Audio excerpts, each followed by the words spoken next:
Whenever you start a project, you have an end goal in mind, whether it's a peanut butter sandwich or a graduate degree.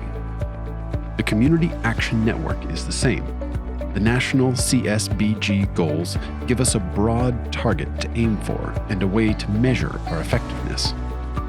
In this video, we'll introduce you to the CSBG national goals and how those goals translate into strategies and services. The three CSBG goals are: 1. Individuals and families with low incomes are stable and achieve economic security. 2.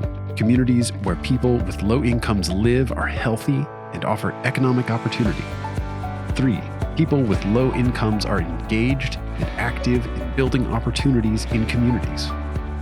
These goals help us align with the community action mission of reducing poverty, revitalizing low-income communities, and empowering low-income families and individuals to become fully self-sufficient.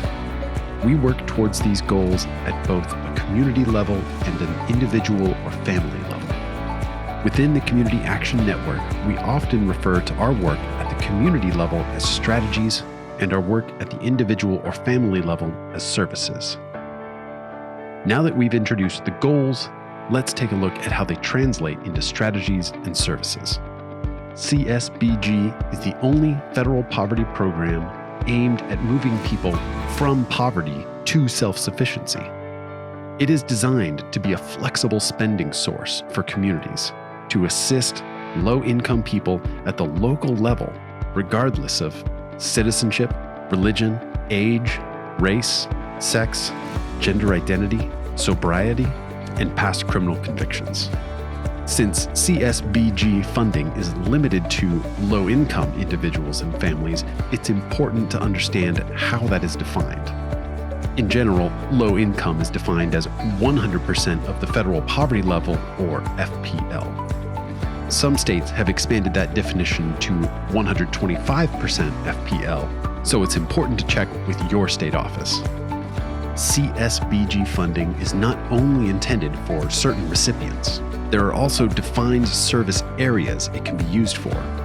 Some of the major service areas are employment, education and cognitive development, income, infrastructure and asset building, housing, health and social behavior development, including nutrition, civic engagement and community involvement, services supporting multiple domains, other, such as disaster relief or emergency management, and agency capacity building. There are restrictions on what CSBG funding can be used for.